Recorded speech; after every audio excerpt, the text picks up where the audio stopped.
राधे राधे मेरे प्यारे भाइयों बहनों माताओं व बंधुओं। आज कार्तिक मास की पूर्णिमा के दिन मैं आपके लिए लाई हूँ श्री सत्यनारायण व्रत कथा पूरन पूजा विधि। बंधुओं, कार्तिक मास की पूर्णिमा के दिन श्री सत्यनारायण व्रत कथा सुनने मात्र से भगवान श्री हरि विष्णु आपकी हर मनोकामना पूरी करेंगे। बंधुओं, कार्तिक का महीना भगवान विष्णु को अति प्रिय है। सो बंधुओं, आज कार्तिक मास की पूर्णिमा के दिन भगवान श्री सत्यनारायण की व्रत कथा अवश्य सुने। बंधुओं, यदि आपने श्री सत्यनारायण व्रत नहीं भी किया तो सिर्फ श्री सत्यनारायण व्रत कथा सुनने मात्र से भगवान श्री हरि आपकी हर मनोकामना पूरी करेंगे। बंधुओं, कथा को पूर्ण सुने ताकि आपको कथा सुनने का पूर्ण फल प्राप्त हो। बंधुओं, यदि आपने हमारे चैनल को अब तक सब्सक्राइब नहीं किया तो जरूर करें और बेल आइकन दबाना ना भूलें ताकि आपको हमारी आने वाली सभी वीडियोस की जानकारी सबसे पहले हो सके। बंधुओं, वीडियो को पूरी सुनने के बाद कमेंट बॉक्स में जय श्री सत्यनारायण भगवान की अवश्य लिखें। बोलो श्री सत्यनारायण भगवान की जय हो। बंधुओं, वैसे तो साल में 12 पूर्णमासी अर्थात पूर्णिमा आती हैं, परंतु 2020 में अधिक मास होने की वजह से 13 पूर्णिमा है। बंधुओं, पर आश्विन मास की पूर्णिमा की तो विशेषता ही कुछ और है। बंधुओं, आश्विन मास में आने वाली पूर्णमासी के दिन भगवान सत्यनारायण की कथा अपने घर में अवश्य सुने। बंधुओं, यदि आप ऐसा करते हैं तो आपकी हर मनोकामना पूरी होगी। बोलो सत्यनारायण भगवान की जय हो, लक्ष्मी माता की जय हो। पूर्णमासी अर्थात पूर्णिमा के दिन भगवान श्री सत्यनारायण का व्रत व कथा की जाती है। वैसे श्री सत्यनारायण व्रत किसी भी दिन किया जा सकता है। व्रत वाले दिन प्रातः काल स्नान आदि से निवृत्त होकर व्रत का संकल्प लेकर दिन भर निराहार रहकर विष्णु भगवान का ध्यान और गुणगान करना चाहिए। सायंकाल स्नान करके पूजन की तैयारी करें। केले के खंभों और आम के पत्तों के बंधनवारों से एक सुंदर मंडप बनाकर एक चौकी पर भगवान सत्यनारायण की प्रतिमा की स्थापना करें। पूर्व की ओर मुख करके पूजा स्थान में आसन पर बैठकर श्रद्धा पूर्वक श्री गणेश, गौरी, वरुण, विष्णु आदि देवताओं का ध्यान करके पूजन करें और संकल्प करें कि मैं सत्यनारायण स्वामी जी का पूजन तथा कथा श्रवण करता रहूंगा या करती रहूंगी। पुष्प हाथ में लेकर सत्यनारायण भगवान का ध्यान कर यज्ञोपवीत पुष्प, फूल, नैवेद्य आदि अर्पित कर स्तुति करें। हे भगवान, मैं श्रद्धा पूर्वक फल, जल आदि सामग्री आपको अर्पण कर बारंबार प्रणाम करता हूँ या करती हूँ। कृपया अपने भगत द्वारा की गई आराधना स्वीकार करो और तत्पश्चात श्री सत्यनारायण भगवान की कथा श्रवण करें। पूजन सामग्री: केले के खंबे, पंच पल्लव, कलश, पंचरत्न, चावल, कपूर, धूप, पुष्पों से बनी माला, श्रीफल, ऋतुफल, अंग वस्त्र, नैवेद्य, कलावा, आम के पत्ते, यज्ञोपवीत वस्त्र, गुलाब के फूल, घी का दीपक, तुलसी दल, पान, पंचामृत, केशर, बंधनवार, चौकी। दोस्तों, श्री सत्यनारायण भगवान के व्रत के लिए यदि आप व्रत करते हैं तो भी, नहीं करते तो भी, आप आटे की थोड़ी सी पंजीरी जितनी आपकी श्रद्धा हो जरूर बनाएं।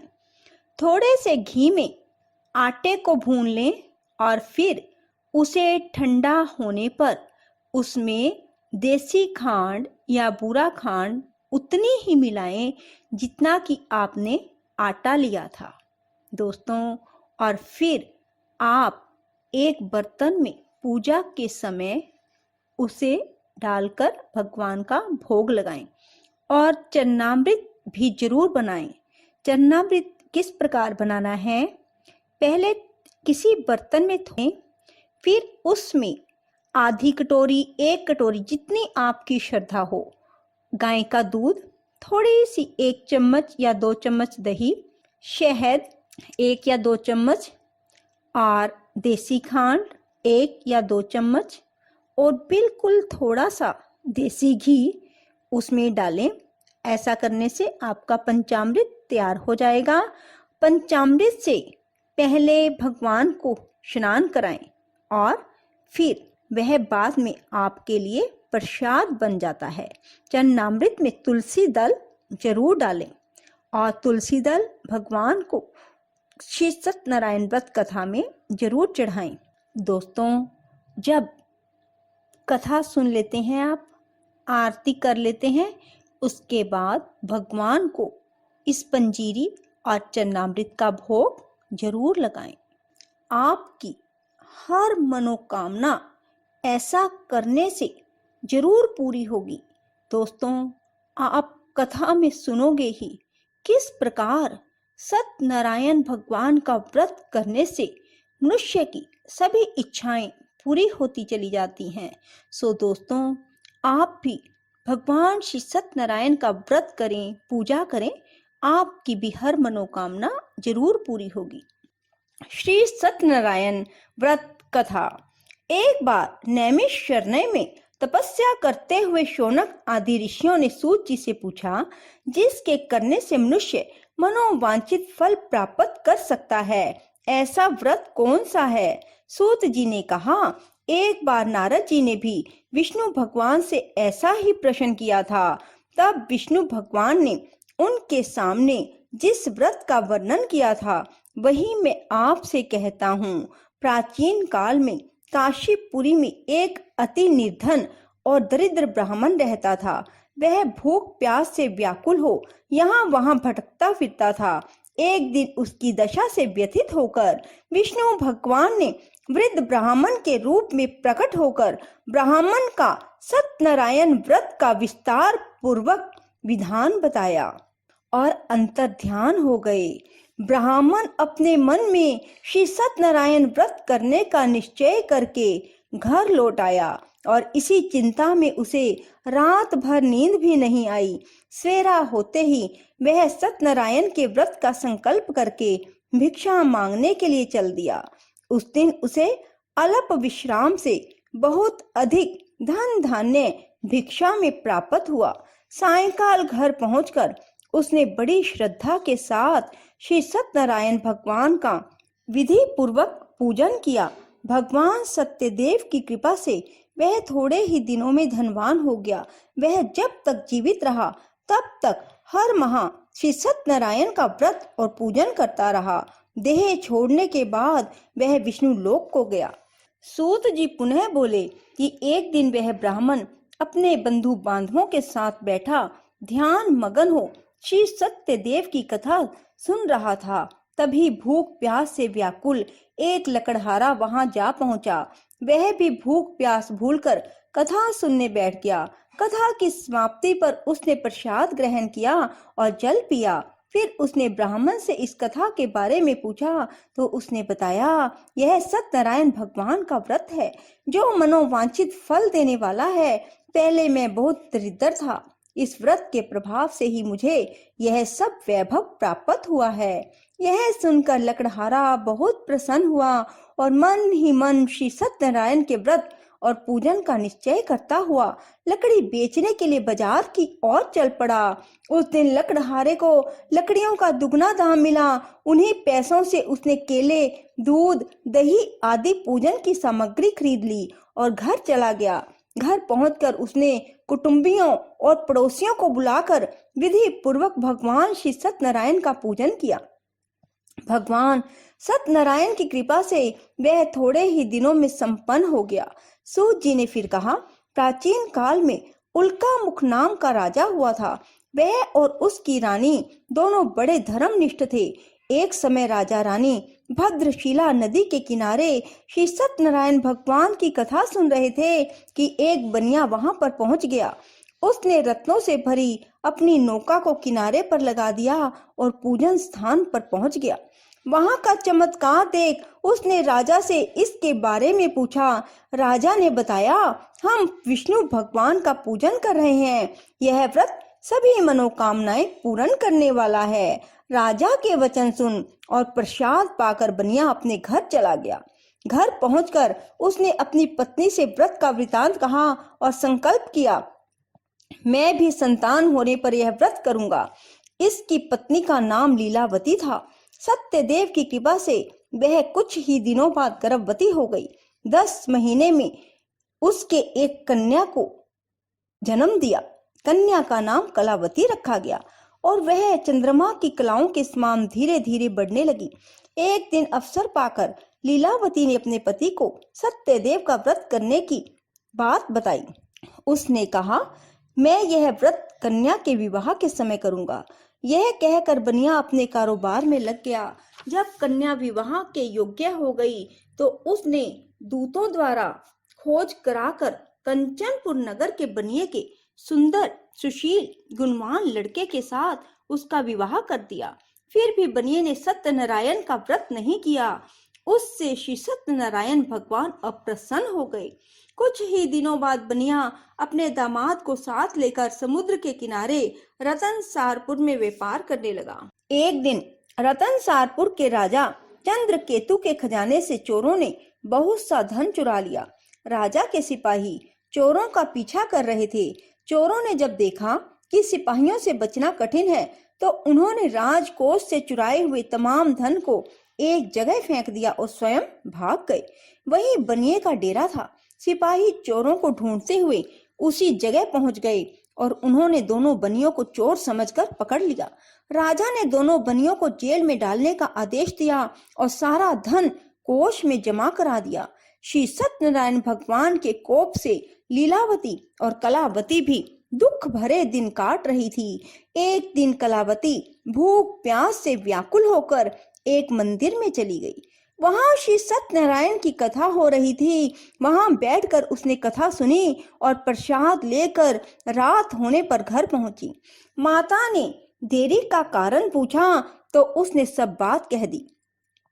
उसकी बात सुनकर लीलावती को अपने पति की भूल की बात याद आ गई और उसने श्री सत्यनारायण के व्रत का निश्चय किया। उसने अपने बंधु बांधवों को बुलाकर श्रद्धा पूर्वक कथा सुनी और विनम्र भाव से आर्त होकर प्रार्थना की, मेरे पति ने संकल्प करके भी जो आपका व्रत नहीं किया उसी से आप अप्रसन्न हुए थे। अब कृपा करके उनका अपराध क्षमा करें। लीलावती की प्रार्थना से श्री सत्यनारायण भगवान प्रसन्न हो गए। उसी रात्रि में भगवान ने राजा चंद्रकेतु को सपन में दर्शन देकर कहा, प्रातः काल होते ही दोनों बनियों को जेल से छोड़ दो और उनका धन उन्हें लौटा दो, वरना पुत्र पौत्र समेत तुम्हारा राज्य नष्ट हो जाएगा। इतना कहकर भगवान श्री सत्यनारायण अंतर्ध्यान हो गए। राजा ने सवेरे होते ही दोनों बनियों की मुक्ति का आदेश दिया, साथ ही उनका धन उन्हें लौटा दिया और सम्मान पूर्वक उन्हें विदा किया। दोनों बनिए आनंदित हो अपनी नौका लेकर घर की ओर चल पड़े। तभी श्री सत्यनारायण भगवान सन्यासी के रूप में उनके समीप आए और बोले, तुम्हारी नौका में क्या है? बनिए ने हंसते हुए उत्तर दिया, नौका में पत्तों के सिवाय और कुछ भी नहीं है। यह सुनकर सन्यासी ने कहा, तुम्हारा वचन सत्य हो। स्वामी के चले जाने पर बनिए ने देखा कि नौका हल्की होकर ऊपर को उठ रही है। उसे बड़ा कौतूहल हुआ और यह देखकर कि नौका में तो सचमुच ही पत्ते भरे हैं, वह बेहोश होकर गिर पड़ा। किंतु दामाद ने कहा, इस प्रकार घबराने से काम ना चलेगा, यह सब उन्हीं स्वामी की करामात है। चलकर उनसे प्रार्थना की जाए तो फिर वैसा ही हो जाएगा। दामाद की बात मानकर बनिया स्वामी के पास पहुंचकर उनके चरणों में गिर पड़ा और बार बार उनसे क्षमा मांगने लगा। उसकी विनीत प्रार्थना से भगवान ने प्रसन्न होकर उसे इच्छित वरदान दिया और अंतर्ध्यान हो गए। बनियों ने नाव के पास जाकर देखा तो वह धन रत्नों से भरपूर थी। तब उन्होंने वहीं श्री सत्यनारायण भगवान का पूजन किया और कथा सुनी। फिर घर की ओर चल दिए। अपने नगर के समीप पहुंचकर बनिए ने लीलावती के पास अपने आने का समाचार भेजा। लीलावती उस समय श्री सत्यनारायण की कथा सुन रही थी। उसने अपनी पुत्री कलावती से कहा, तुम्हारे पति और पिता आ रहे हैं, मैं उनके स्वागत के लिए चलती हूँ। तुम भी प्रसाद लेकर शीघ्र ही नदी तट पर पहुंच जाना। कलावती प्रसन्नता के कारण इतनी विमुग्ध हो गई कि वह कथा का प्रसाद लेना भूल गई और तुरंत ही नदी के तट की ओर दौड़ पड़ी। वह ज्यों ही नदी के किनारे पहुंची त्यों ही उसके पति समेत नौका जल में डूब गई। यह देख बनिया हाहाकार करके छाती पीटने लगा। लीलावती भी दामाद के शोक में विलाप करने लगी और कलावती अपने पति के खड़ाऊं लेकर सती होने को उद्यत हुई। तभी आकाशवाणी हुई, हे वनिक, तेरी कन्या सत्यनारायण के प्रसाद का निरादर करके पति से मिलने के लिए आतुर होकर दौड़ी आई है। यदि वह प्रसाद लेकर फिर आए तो उसका पति जी उठेगा। वह सुनकर कलावती घर की ओर दौड़ गई और श्री सत्यनारायण भगवान का प्रसाद लेकर नदी के किनारे आई तो देखा कि उसके पति समेत नौका जल पर तैर रही है। यह देख बनिया भी प्रसन्न हो गया और अपने घर पहुंच गया। वह जब तक जीवित रहा तब तक श्री सत्यनारायण भगवान का व्रत करता रहा और श्रद्धा पूर्वक कथा सुनता रहा। इसके पश्चात सूत जी बोले, एक समय तुंगध्वज राजा शिकार खेलने के लिए वन में गया हुआ था। वहां उसने देखा कि एक वट वृक्ष के नीचे बहुत से गोप ग्वाल एकत्रित होकर सत्यनारायण की कथा सुन रहे हैं। राजा ने ना तो सत्यनारायण को नमस्कार किया, ना पूजन स्थल के पास ही गया। गोपगण राजा को देखकर स्वयं प्रसाद लेकर उनके पास आए और प्रसाद राजा के सामने रख दिया। राजा ने प्रसाद की कुछ परवाह न की और महल की ओर चल गया। राजद्वार पर पहुंचते ही राजा को मालूम हुआ कि उसके पुत्र पौत्र और धन संपत्ति सब नष्ट हो गए। उसे वन की घटना स्मरण हो आई और उसने विचार किया, श्री सत्यनारायण के प्रसाद का निरादर करने के कारण ही मुझे यह दुख प्राप्त हुआ है। यह सोचकर राजा फिर से वन में दौड़ा गया और सब गोप ग्वालों के साथ मिलकर श्रद्धा और भक्ति के साथ श्री सत्यनारायण का पूजन करके प्रसाद ग्रहण किया। इसके बाद वह घर लौट आया तो उसके मृत पुत्र पौत्र आदि भी जी उठे और नष्ट हुई संपत्ति भी ज्यों की त्यों हो गई। तब से राजा जीवन भर समय समय पर श्री सत्यनारायण भगवान का व्रत और पूजन करता रहता है। बोलो श्री सत्यनारायण भगवान की जय। राधे राधे, जय श्री कृष्णा। तो यदि आपको हमारी वीडियो पसंद आए तो इसे लाइक करें और शेयर भी जरूर करें। धन्यवाद।